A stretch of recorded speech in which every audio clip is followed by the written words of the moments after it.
నమస్కారం ఫ్రెండ్స్, నేను ఈరోజు మీకు కొరుట్ల పట్టణంలో వినాయక నవరాత్రోత్సవంలో అత్యద్భుతమైనటువంటి సామాజిక స్పృహ కలిగినటువంటి వినాయకుడిని నిలబెట్టినటువంటి మండపము ఇక్కడ మీకు చూపించబోతున్నాను.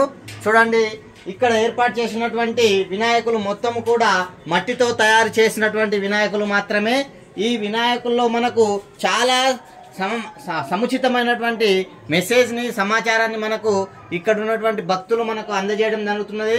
చూడండి, ఇక్కడ 1930 గురించి తెలుసుకోండి అని, అంటే సైబర్ నేరాలు ఈ మధ్యన చాలా జరుగుతున్నాయి కాబట్టి అట్టి సైబర్ నేరాలకు ఎవరు కూడా మోసపోవద్దు అనేటువంటి ఉద్దేశంతో మరి ఎలాంటి ఒకవేళ మనం మోసపోయినట్లయితే తక్షణమే 1930కి ఫోన్ చేసి అట్టి సైబర్ నేరాన్ని మనం అరికట్టవచ్చు అనేటువంటి విషయాన్ని మనకు తెలియజేస్తున్నారు. అలాగే మరి సోషల్ మీడియాను మంచితనానికే వాడండి అని కూడా మనకు తెలియజేయడం జరుగుతున్నది.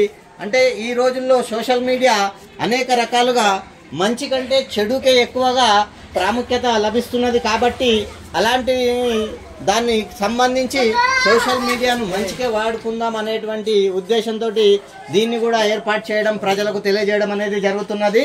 అలాగే ట్రాఫిక్ రూల్స్కు సంబంధించి కూడా మరి ప్రజలు ట్రాఫిక్ రూల్స్ పాటించి ఎలాంటి యాక్సిడెంట్లకు గురి కావద్దు అనేటువంటి ఉద్దేశంతో, మరియు బ్యాంకులలో అనేకమైనటువంటి డబ్బులు పోవడం అనేది జరుగుతుంది. అది కూడా ఒక సైబర్ మోసమే కాబట్టి దాన్ని కూడా మనము గమనించి దానికి మోసపోకుండా ఉండడానికి అప్రమత్తత ఉండవలసిందిగా వారు తెలియజేయడం అనేది జరుగుతుంది.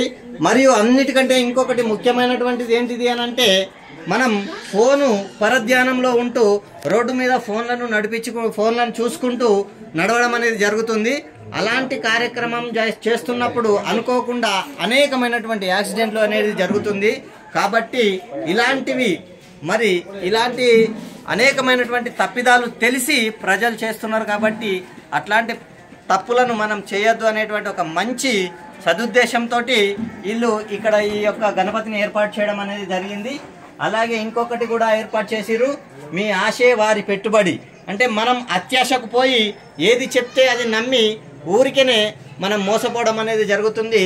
అలాంటి వాటికి కూడా మనం ఓటీపీలు చెప్పడం కానీ ఇంకా అనేకమైనటువంటి వాళ్ళు అడిగినటువంటి ఇన్ఫర్మేషన్ ఇస్తూ మనము మన యొక్క బ్యాంక్ బ్యాలెన్స్లను పోగొట్టుకోవడం అనేది సరైన పద్ధతి కాదు. కాబట్టి ప్రజలు ఎప్పటికప్పుడు అప్రమత్తతో కలిగి ఉండాలని మనకు ఈ వినాయకుని ద్వారా మరి ప్రజలకి తెలియజేయడం అనేది జరుగుతుంది. నిజంగా ఇట్లాంటి అంతా. అలాగే మరొకటి కూడా అక్కడ మనకు గణపతుల వెనుక ఏర్పాటు చేసినటువంటి బోర్డు ఒకటి చూడండి, అది కూడా ఎంత మంచి ఇన్ఫర్మేషన్ మనకి ఇస్తున్నారు. యువత, మిమ్మల్ని ఈ దేశం నమ్ముకుంది.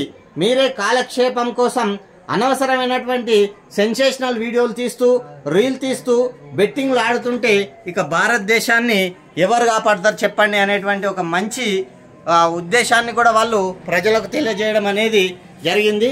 అలాగే చూడండి, ఇక్కడ ఇంకొకటి నాగు, పంచముఖాలు కలిగినటువంటి నాగు. మరి ఇలాంటి యొక్క యాప్లకు కూడా మనం బానిసై 24 గంటలు ఫోన్ చూస్తూ మన యొక్క ఆరోగ్యాన్ని పాడు చేసుకుంటున్నాం.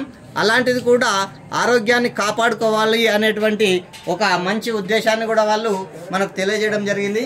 నిజంగా ఇంతటి మంచి కార్యక్రమాన్ని ఏర్పాటు చేసినటువంటి ఈ యొక్క యూత్ సభ్యులందరికీ కూడా పేరు పేరున ధన్యవాదాలు తెలియజేస్తున్నాం. జై శ్రీరామ్.